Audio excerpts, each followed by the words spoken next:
सही समय तैयारी का क्या होगा, ये तो हर इंसान की इंडिविजुअल कैपेबिलिटी और सिचुएशंस पर डिपेंड करता है। 26 के मई को टारगेट करते हुए प्रिपरेशन करते हैं तो इसके कई सारे फायदे होते हैं। कहा जाता है कि यूपीएससी की प्रिपरेशन में कम से कम 1 साल का समय लगता है। ये लास्ट के वो 4 महीने होते हैं जहां पर बच्चे को समझ नहीं आता कि क्या करना है। तो यूपीएससी का जो बेसिक फॉर्मूला है RWR का, यानी कि रीड राइट एंड रिवाइज का, उसे ही पीडब्ल्यू में CTR मॉडल में इंप्लीमेंट कर दिया जाता है। मैं आपको बताता हूँ इन 17 महीनों का प्लान, इन 17 मंथ्स को आप कैसे डिवाइड करें कि आप तैयारी में आगे बढ़ जाएं और उन सभी को पीछे छोड़ दें जो 26 का अटेम्प्ट देने वाले हैं लेकिन मई में शुरुआत करने वाले हैं। Welcome to PW only IAS. स्वागत है आप सभी लोगों का हमारे आज के एक बहुत ही खास सेशन। आज के इस सेशन में हम एक बहुत ही इंपॉर्टेंट क्वेश्चन एड्रेस करने वाले हैं और वो ये है कि क्या 2026 के लिए अगर आप यूपीएससी में अपीयर होना चाहते हैं तो ये एक सही समय है तैयारी करने का या फिर नहीं। देखिए, सही समय तैयारी का क्या होगा ये तो हर इंसान की इंडिविजुअल कैपेबिलिटी और सिचुएशंस पर डिपेंड करता है। जैसे कि आप अपने एकेडमिक्स में कितना इन्वॉल्व है, आपका जो एकेडमिक्स का पार्ट है वो कितना ज्यादा इंगेजिंग है। लेकिन अगर आप अपने एकेडमिक्स को मैनेज करने के साथ या इसके पैरेलल आप जो कुछ भी कर रहे हो उसे मैनेज करने के साथ यूपीएससी की तैयारी में जुट सके तो क्या 2026 के लिए ये एक अप्रोप्रिएट टाइम है? इस क्वेश्चन को आंसर करेंगे हम और साथ ही ये समझेंगे कि अगर जवाब हाँ में है, जो कि ऑफ कोर्स है, क्योंकि अगर मैंने जवाब ना में दिया तो फिर इस सेशन में बताने को कुछ बचेगा नहीं। ऑफ कोर्स जवाब हाँ में है और उसके बहुत ही सॉलिड और रैशनल रीजंस हैं कि आखिर क्यों ये अप्रोप्रिएट टाइम है आपकी यूपीएससी प्रिपरेशन को अभी से शुरू करने का। इसके पहले कि हम इस सेशन में आगे बढ़ें, मैं आपको बता दूं कि आप जुड़ सकते हैं मुझसे मेरे टेलीग्राम चैनल पे, जहां पर मैं बहुत सारी इंफॉर्मेशन शेयर करता रहता हूं और हम बहुत सारे मुद्दों पे बातचीत करते हैं, जिसके लिए आप इस क्यूआर कोड को स्कैन कर सकते हैं और मेरे टेलीग्राम चैनल पे जुड़कर बहुत सारी बातों के साथ कंटिन्यूली कनेक्टेड रह सकते हैं। जैसे कि मैंने आपसे कहा कि इस सवाल का जवाब है हाँ, ये एक बहुत ही अप्रोप्रिएट टाइम है कि आप अपनी यूपीएससी जर्नी को शुरू करें। जैसे कि जब हम बात कर रहे हैं तो हम हैं नवंबर 9, यहां पर 19 तो बहुत पुरानी बात हो जाएगी, हम हैं 2024 में। 2024 में राइट नाउ हम नवंबर में हैं और मैं ये एज्यूम करता हूं कि आप अपनी पूरी प्लानिंग के साथ दिसंबर 2024 के साथ अपनी तैयारी की शुरुआत कर लेंगे। अगर आप दिसंबर 2024 के साथ 26 के मई को टारगेट करते हुए प्रिपरेशन करते हैं तो इसके कई सारे फायदे होते हैं और वो फायदे एकदम साधारण हैं। हमेशा ये बेहतर होता है कि आपके पास आपकी प्रिपरेशन के लिए इनफ टाइम हो और वो जो इनफ टाइम आपके पास होगा वो कई तरीके से आपकी प्रिपरेशन को एड करेगा। अगर आप अभी तैयारी शुरू करते हैं, लेट्स एज्यूम दिसंबर 2024, तो उसके आपको क्या फायदे मिलने वाले हैं? What kind of benefits you are going to gain if you are preparing now. जैसे कि हमने कहा कि दिसंबर से अगर आप अपनी प्रिपरेशन को शुरू करें, दिसंबर 2024 से अगर आप अपनी प्रिपरेशन को स्टार्ट करें तो ये आपको किस तरीके के फायदे पहुंचाती है। देखिए, सबसे पहले तो अगर आप दिसंबर 2024 से अपनी प्रिपरेशन को स्टार्ट करते हैं तो दिसंबर 2024 में आपको पूरे दिसंबर में यहां पर मिलता है 1 महीने का समय। ये 1 महीना आपको मिलता है 2024 में। 1 महीना आपको जो 2024 में मिलता है, इसके बाद आपको पूरा का पूरा 25 मिलता है। ये पूरा साल आपके लिए है, आपकी प्रिपरेशन के लिए है, क्योंकि आप 2026 में प्रिपेयर कर रहे हैं तो 2026 में एक्सपेक्टेड होगा कि आपका जो एग्जाम 26 में होगा दैट विल बी रफली इन मई। तो आपके पास यहां पर भी 5 महीनों का समय, लेट्स से 4 महीनों का समय रहेगा और वो होगा जनवरी, फरवरी, मार्च और अप्रैल। मैं छोड़ देता हूं मई को ये मानकर कि उसी महीने में आपका एग्जाम होगा। लेट्स लीव मई। अगर आप मई को छोड़ भी दें तो आपको 4 महीने का समय एकदम प्रॉपर तरीके से 26 में मिलने वाला है और आपको 1 महीने का समय 24 में मिलने वाला है। बाकी 25 आपके पास पूरा है। कहा जाता है कि यूपीएससी की प्रिपरेशन में कम से कम 1 साल का समय लगता है और ध्यान दीजिएगा, जब भी हम ऐसा कहते हैं तो हम कहते हैं कम से कम, मतलब कि ये तो वो मिनिमम टाइम है जो आपको लगाना होगा। ये वो मिनिमम टाइम है जिसमें आपको आपकी यूपीएससी प्रिपरेशन का टाइम देना ही होगा 25 कंप्लीट। लेकिन अगर आप केवल 25 में एक साल का समय लेकर यूपीएससी की प्रिपरेशन में जाते हैं तो यूपीएससी की इस वास्ट सिलेबस को कवर करने में आपको एक्सट्रीम लेवल का प्रेशर बेयर करना पड़ता है। और ये जो एक्स्ट्रा 5 महीने आपको मिल रहे हैं, यानी कि 26 के ये 4 महीने और 25 का ये दिसंबर यानी कि आखिरी महीना, ये एक्स्ट्रा 5 महीने आपकी तैयारी में कितनी ज्यादा सहूलियत दे देंगे इसका अंदाजा अभी आपको है नहीं, लेकिन जल्दी ही हो जाएगा जब मैं इसे थोड़ा सा और एक्सप्लोर करूंगा।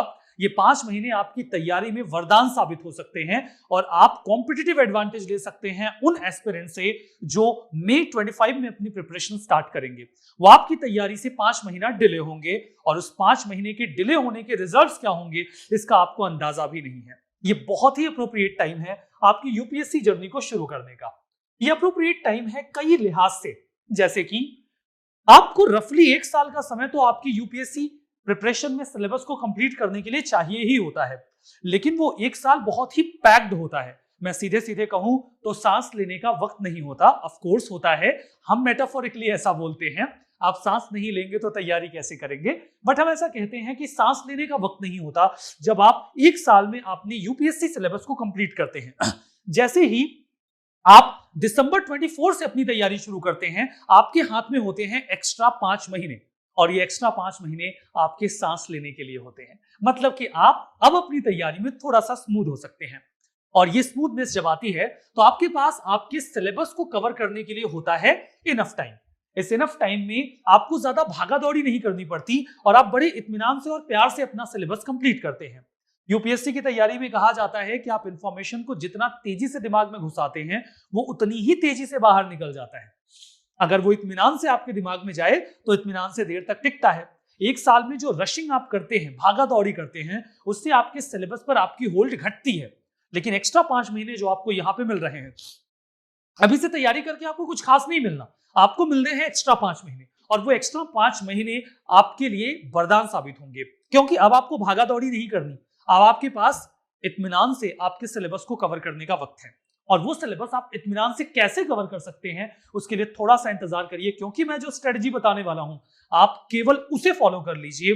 आपको यूपीएससी 26 में पहले अटेम्प्ट में क्लियर करने से कोई नहीं रोक पाएगा।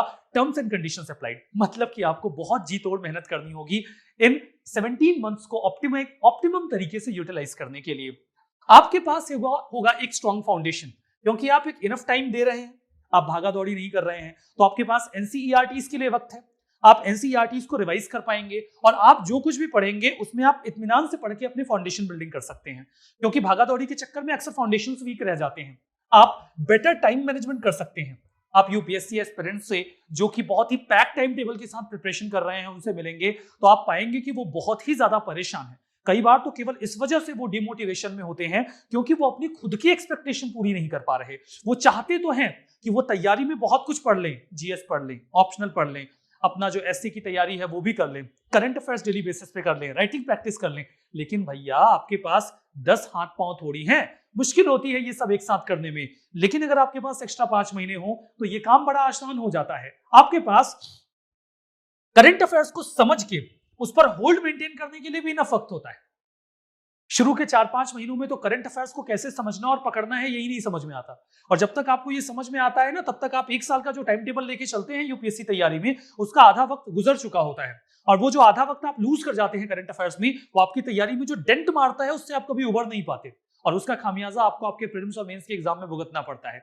यहाँ पर आपके पास जो एक्स्ट्रा 5 महीने हैं आप उसमें खूब इत्मीनान से अपने करंट अफेयर्स को समझ सकते हैं। आपके पास तैयारी में कोई प्रेशर नहीं होता, आप बड़े इजी वे में तैयारी करते हैं और आपको मिलती है यहाँ पर फ्लेक्सिबिलिटी। मैं कहता हूं कि अगर आपको 2 दिन के लिए कहीं जाना पड़ गया तो आप जा सकते हैं। ऐसा नहीं है कि आप चले जाएंगे तो आपके पास दुखों का पहाड़ टूट पड़ेगा और तैयारी में बहुत नुकसान हो जाएगा, ये नहीं होगा, क्योंकि आपने एडवांस प्रिपरेशन कर रखी है। और आप ऑफ कोर्स अगर 5 महीने पहले शुरू करते हैं तो आप कॉम्पिटिटिव एडवांटेज तो ले ही लेते हैं, डिमोटिवेट नहीं होंगे आप तैयारी में, क्योंकि आपने तैयारी शुरू से अच्छी तरीके से शुरू की होगी। और वैसे भी 5 महीने एक्स्ट्रा बहुत ज्यादा नहीं होते, कहते हैं टाइम फ्लाइज, और वो आपको तब महसूस होता है जब आप यूपीएससी की तैयारी में आते हैं कि टाइम जो उड़ता है ना वो भी सुपरसोनिक स्पीड से उड़ता है और बहुत तेजी से समय बीत जाता है।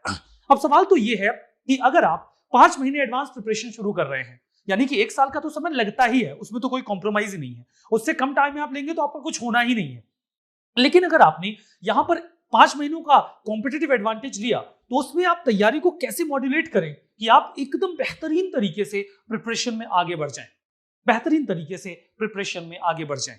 मैं आपको बताता हूं इन 17 महीनों का प्लानर, इन 17 मंथ्स को आप कैसे डिवाइड करें कि आप तैयारी में आगे बढ़ जाएं और उन सभी को पीछे छोड़ दें जो 26 का अटेम्प्ट देने वाले हैं लेकिन मई में शुरुआत करने वाले हैं। अगर आप दिसंबर में शुरुआत करते हैं तो आप कैसे उनसे आगे हो जाते हैं। यहां पर आपको ध्यान देना होगा इस ग्राफिकल प्रेजेंटेशन पर।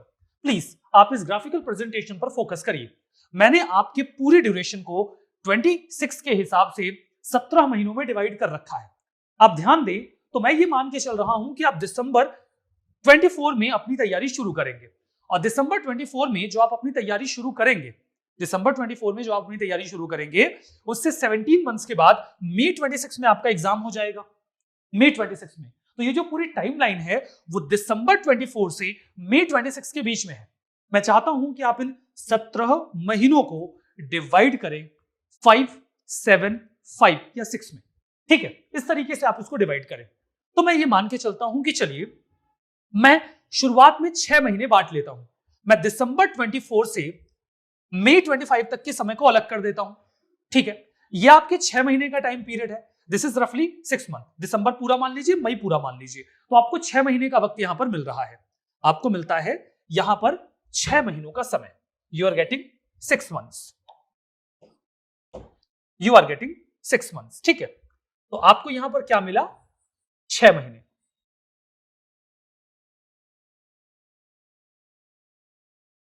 6 मंथ्स। इसके बाद मैं इस कहानी को मानता हूं कि ये मई 25 से दिसंबर 25 का जो समय है वो मैं अलग कर लेता हूं। मान लेता हूं कि आपको जो यहां 6 महीने मिले हैं तो मई को ड्रॉप कर देते हैं तो यहां पर आपको मिलते हैं 7 महीने। यहां पर आपको मिलते हैं 7 महीने। और इसके बाद दिसंबर खत्म हो जाने के बाद मैं यहां पर मानता हूं कि आपको 4 ही महीने मिलते हैं। ठीक है, तो क्योंकि मई में तो आपका एग्जाम होगा तो मई को मैं रफली छोड़ ही देता हूं। लेट्स लीव मई। यहां पर आपको मिलते हैं 4 मंथ्स। ये टोटल 17 मंथ्स है आपके पास प्रिपरेशन के लिए, जिसे मैं 6 + 7 + 4 में डिवाइड करता हूं। अब आप इस तैयारी को कैसे मॉड्यूलेट कर सकते हैं, लेट मी टेल यू। अगर आप इस तैयारी को यहां पर मॉड्यूलेट करते हैं तो आपको कैसे जाना चाहिए? आप अपने शुरुआत के 6 महीनों में फोकस करिए बिग 5 पर। You need to focus on big 5। Big 5 को हम बिग 4 + 1 में डिवाइड करते हैं। अगर आपको समझ नहीं आ रहा तो लीजिए मैं एक्सप्लेन करता हूं कि क्या है ये बिग 4 + 1 या बिग 5। बिग 5 में आते हैं आपके सबसे पहले तो 4 वो मेजर सब्जेक्ट्स जो प्रीलिम्स और मेंस में है, जो आपकी यूपीएससी प्रिपरेशन का बैकबोन माने जाते हैं। जैसे कि वो सब्जेक्ट्स क्या हैं? वो सब्जेक्ट्स हैं हिस्ट्री, जो कि मैं पढ़ाता हूं। इसके अलावा ज्योग्राफी, हिस्ट्री, ज्योग्राफी।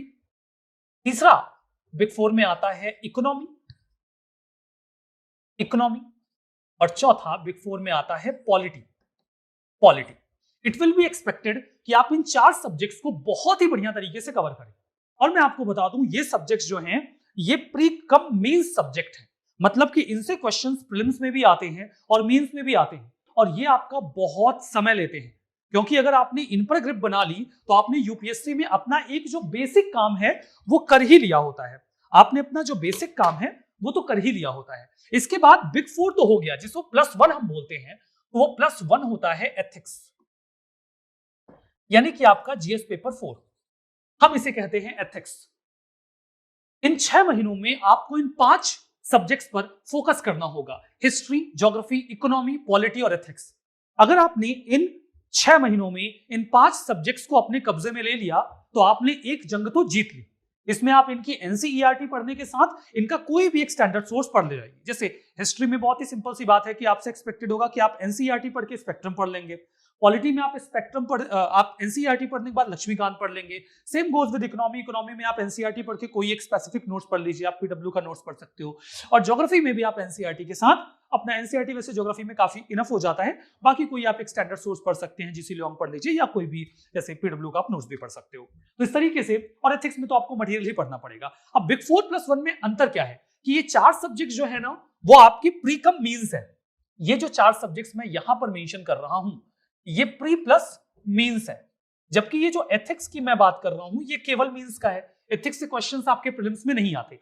लेकिन ये जो 5 सब्जेक्ट्स आपने इन 6 महीनों में कवर कर लिए, आपने बहुत बड़ा पहाड़ तोड़ दिया। यूपीएससी का ये जो बिग 5 है ना, ये सबसे बड़ा चैलेंज है। और जिन बच्चों की इन बिग 5 पर ग्रिप नहीं होती वो अक्सर अंडर कॉन्फिडेंट होते हैं और शुरू से अंत तक आप इन पे ग्रिप नहीं बना पाते।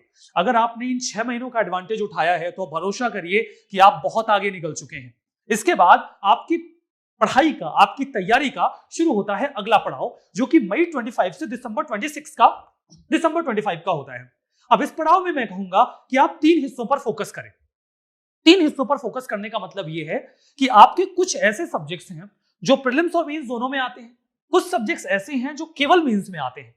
जैसे केवल मेंस में आने वाले सब्जेक्ट्स की अगर मैं बात करूं तो आपको इंडियन सोसाइटी मिलेगा, आईआर मिलेगा, गवर्नेंस मिलेगा, सोशल जस्टिस मिलेगा, इंटरनल सिक्योरिटी मिलेगा, डिजास्टर मैनेजमेंट मिलेगा। ये ऐसे सब्जेक्ट्स हैं जो केवल मेंस में आते हैं और ये बाद में आपके दिमाग पर इतना प्रेशर डालते हैं जब आप अपनी प्रीलिम्स की तैयारी में जुटे होते हैं, क्योंकि प्रीलिम्स की तैयारी पहले अटेम्प्ट में करने वाले एस्पिरेंट के अक्सर ये सब्जेक्ट्स कवर्ड नहीं होते। ये होते तो छोटे छोटे सब्जेक्ट्स हैं, आप चाहें तो हर सेगमेंट को हफ्ते या 10 दिन में कवर कर सकते हैं, लेकिन ये इतने ज्यादा होते हैं कि दिमाग खराब करते हैं। और ये हैं वो 7 महीने जहां आप अपनी प्रिपरेशन को तोड़ने वाले हैं। आप यहां पर सबसे पहले तो मेंस के उन सब्जेक्ट्स को एक एक करके कवर करिए। मेंस के उन सब्जेक्ट्स को एक एक करके कवर करिए। Internal security, disaster management, Indian society, governance, international relations, आप इनको एक एक करके कवर करिए। इन बिटवीन कुछ मेंस कम प्री के सब्जेक्ट होते हैं जैसे कि साइंस एंड टेक और एनवायरमेंट एंड इकोलॉजी, आप उनको भी कवर कर लीजिए। सीधे सीधे कहता हूं तो बिग 5 आपने यहां निपटा दिए हैं और बाकी के जो 10-11 सेगमेंट्स होते हैं वो आप यहां पर निपटा दीजिए। तो मतलब आपने यूपीएससी के सिलेबस को दिसंबर 25 तक निपटा देना है। अब यहां पर इन्हीं सब्जेक्ट्स के पैरेलल आपको फोकस करना है अपने ऑप्शनल के ऊपर। भरोसा करिए, जब 1 साल की प्रिपरेशन में आप जाते हैं और वहां पर आपको आपकी जीएस के साथ ऑप्शनल पढ़ना होता है तो वो बहुत ही ज्यादा पेनफुल हो जाता है। आप कोई भी ऑप्शनल उठा लीजिए, वो 5 से 7 महीने में कवर हो जाएगा, वो लंबा से लंबा ऑप्शनल हो। मतलब मैं पॉलिटिकल साइंस, इकोनॉमिक्स, हिस्ट्री और साइकोलॉजी जैसे सब्जेक्ट्स की बात कर रहा हूं। 7 महीने में आप उन्हें भी खत्म कर सकते हैं। बाकी सोशियोलॉजी, हिंदी लिटरेचर और एंथ्रोपोलॉजी, पब्लिक एडमिनिस्ट्रेशन, ये सब्जेक्ट्स तो आप 4 से 5 महीने में निपटा सकते हैं। मतलब कि आपके पास ऑप्शनल कवर करने के लिए 7 महीने इनफ है। और यहां पर आप ऑप्शनल के साथ अपने बाकी के बचे हुए जो सब्जेक्ट्स हैं उन्हें कवर करेंगे। फॉर्मूला समझ में आ रहा है? शुरुआत के 6 महीनों में आप अपने बिग 5 खत्म कर दीजिए। Big 5 history, geography, economy, polity और एथिक्स। बाकी के 7 महीनों में आपके जो छोटे छोटे सब्जेक्ट्स हैं आप उन पर फोकस करिए और उनके साथ ऑप्शनल को पढ़ना मुश्किल नहीं होगा। लेकिन अगर आपको ऑप्शनल आपके बिग 5 के साथ पढ़ने पड़ गए ना तो आपकी हालत खराब हो जाएगी। मैं सीधे फिर से दोहराता हूं कि अगर आपको आपका ऑप्शनल आपके बिग 5 के साथ पढ़ना पड़ गया, हिस्ट्री, ज्योग्राफी, इकोनॉमी, पॉलिटी और एथिक्स के साथ, तो आपको रोना आ जाएगा। लेकिन अगर आप छोटे सब्जेक्ट्स के साथ अपना ऑप्शनल कवर करें तो बड़े प्यार से, बड़ी स्मूथली आप कवर करेंगे और आपको कोई पेन नहीं होगा।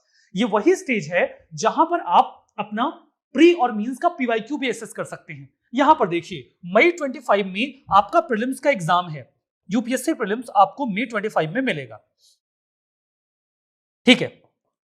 और थोड़ा बहुत पीवाईक्यू एनालिसिस आप बिग 5 को पढ़ते वक्त भी करते हैं। यहां पर भी आप थोड़ा बहुत पीवाईक्यू एनालिसिस कर लेते हैं तो आपको आइडिया लग जाता है। और यूपीएससी प्रीलिम्स आप मई 25 में पेपर देख लेंगे, आपको आइडिया लग जाएगा कि आपकी तैयारी का जो स्टेटस है वो कैसा है और कहां है। उसके बाद आप यहां पर करिए अपनी प्रिपरेशन को, ठीक है। इसके पैरेलल आपको करंट अफेयर्स कंटिन्यू रखना है। ऐसा माना जाता है कि आपको 1 साल का करंट अफेयर्स तो कम से कम यूपीएससी में तैयार करना ही होगा। और जैसे मैंने कहा कि 4-5 महीनों में तो करंट अफेयर्स आपकी पकड़ में ही नहीं आता। आप ऐसे पकड़ते हो, वो ऐसे भागता है और दिमाग में घुसता नहीं है। मैं ये रिकमेंड करता हूं कि दिसंबर 24 से मई 25 तक आप केवल करंट अफेयर्स की वीडियो देखिए और कुछ मत करिए। आप you need not to do anything, just focus on your current affairs. आप सुमित सर की वीडियोस देखिए। सुमित सर की वीडियोस देखते वक्त आपको करंट अफेयर्स का आइडिया लगेगा, टॉपिक्स पर फंडामेंटल्स बनेंगे। मत बनाइए नोट्स, मत करिए रिवीजन, कुछ मत करिए, बस आप एक वीडियो देख लीजिए। बस आप एक वीडियो देख लीजिए सुमित सर के एडिटोरियल का, करंट अफेयर्स का, वो देखते हुए आपके दिमाग में करंट अफेयर्स का खाका बन जाएगा और 5 महीनों में आप करंट अफेयर्स को लेकर बहुत कंफर्टेबल हो जाएंगे। उसके बाद आप करंट अफेयर्स की सॉलिड प्रिपरेशन मई 25 से मई 26 के बीच की रख लीजिए, यानी कि 1 साल की। यहां पर अब जब आप करंट अफेयर्स पढ़िए तो पैरेलली मैगजीन पढ़िए, उसको हाईलाइट करिए, अंडरलाइन करिए। चूंकि यहां पर बिग 5 ऑलरेडी खत्म हो चुका है, तो यहां पर आपको करंट अफेयर्स पढ़ने का प्रॉपर स्पेस भी मिलेगा, प्रॉपर स्पेस मिलेगा और पैरेलली आप अपना ऑप्शनल निपटा देंगे। यहीं पर आप अपने मेंस की आंसर राइटिंग की प्रैक्टिस कर सकते हैं और ये आपको भारी नहीं लगेगा, ये आपको कतई भारी नहीं लगेगा। आप ऐसे की भी प्रैक्टिस कर सकते हैं। अगर आपने बिग 5 खत्म कर लिया तो आपको पता भी नहीं है कि आप कितना स्पेस बचा रहे हैं और उस स्पेस में आप अपनी तैयारी को कंसोलिडेट कर लेंगे। इसके बाद दिसंबर 25 तक ये एक्सपेक्टेड होगा कि आप अपनी प्रिपरेशन में अपने बाकी के बचे हुए यूपीएससी सिलेबस को खत्म कर लेंगे, आप थोड़ी बहुत राइटिंग प्रैक्टिस कर लेंगे, करंट अफेयर्स पर होल्ड मेंटेन करेंगे और अपना ऑप्शनल निपटा देंगे।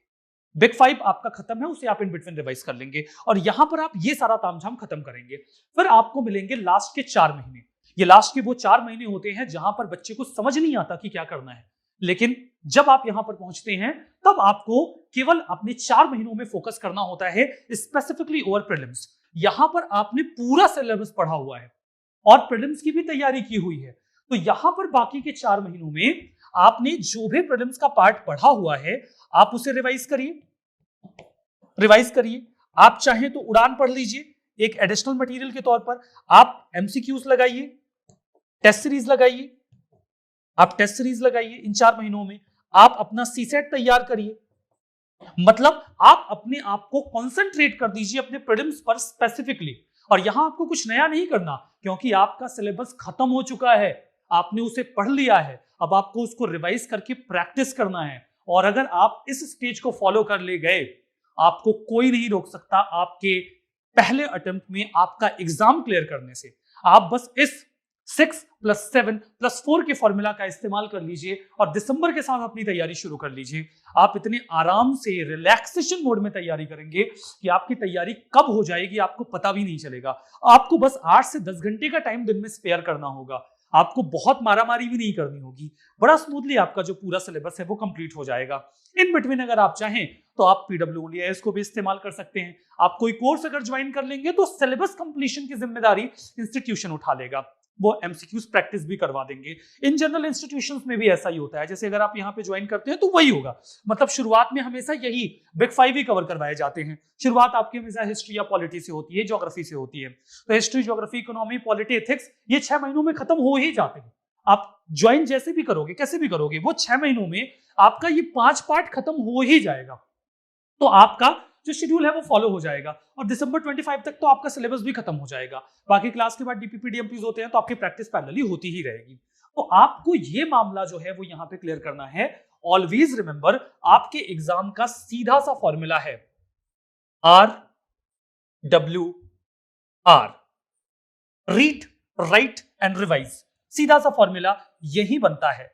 आप अपने सिलेबस को बढ़िया तरीके से पढ़िए, उसे लिखिए यानी कि राइटिंग प्रैक्टिस करिए और आपने जो कुछ भी किया है आप उसे रिवाइज करिए। यह माना जाता है यूपीएससी के क्लियर करने का एक बहुत ही बेसिक है और इसी फॉर्मूले को इंप्लीमेंट किया जाता है पीडब्ल्यू ओनली आईएएस में सीटीआर मॉडल में। सीटीआर मॉडल में आपके पास होता है क्लासरूम और जो क्लासरूम होता है उसमें आपका पूरा सिलेबस खत्म हो जाता है, यानी कि रीड हो जाता है। टी में होता है टेस्ट, यानी कि आप यहां पे राइट वाला काम करते हैं और रिवाइज में क्लास में आपकी फैकल्टीज रिवाइज करवाती हैं और आप खुद भी अपना सिलेबस पैरेलली रिवाइज करते रहते हैं। तो यूपीएससी का जो बेसिक फॉर्मूला है RWR का, यानी कि रीड, राइट एंड रिवाइज का, उसे ही पीडब्ल्यू में सीटीआर मॉडल में इंप्लीमेंट कर दिया जाता है। तो इसके साथ आपकी तैयारी बहुत आसान हो जाती है। So it will be requested to you all कि आप ये जो फॉर्मूला है उसे इस्तेमाल करें, अपनी जो 17 महीनों की प्रिपरेशन है उसे इस फॉर्मूला में डिवाइड करिए और प्लीज आप इस चार्ट को फॉलो करिए जो मैंने बहुत ध्यान से अपने पूरे इवैल्यूएशन के साथ प्रिपेयर किया है। अगर आप इसे फॉलो कर ले जाते हैं, बिलीव मी, आपकी तैयारी बहुत स्मूथ होगी, आसान होगी और आपको ज्यादा चिक नहीं करनी पड़ेगी। आप डिप्रेशन में नहीं जाएंगे, डिमोटिवेशन में नहीं जाएंगे और यूपीएससी की तैयारी करने का जो सही तरीका होता है आप उसे फॉलो करेंगे, आप कॉन्फिडेंट रहेंगे, आप कॉम्पिटिटिव एडवांटेज में रहेंगे और बिना प्रेशर के तैयारी कर पाएंगे। उम्मीद करता हूं कि इन 17 महीनों में आप अपनी तैयारी को कैसे मॉड्यूलेट करेंगे मैं आपको इसे बेहतर तरीके से बता पाया हूं। प्लीज आप इस शेड्यूल को फॉलो करिए और अपनी तैयारी में जुट जाइए। बताइएगा ये सेशन आपके लिए हेल्पफुल है या नहीं अपने कमेंट बॉक्स में। आई होप कि आपको इसका फायदा मिलेगा और आप समय से अपनी तैयारी को स्टार्ट करके समय से इसे पूरा कर पाएंगे। मिलेंगे ऐसे ही किसी और सेशन में आपसे किसी और मुद्दे पर बातचीत करते हुए। तब तक के लिए आप सभी लोगों को अलविदा और बहुत बहुत धन्यवाद। Thank you very much.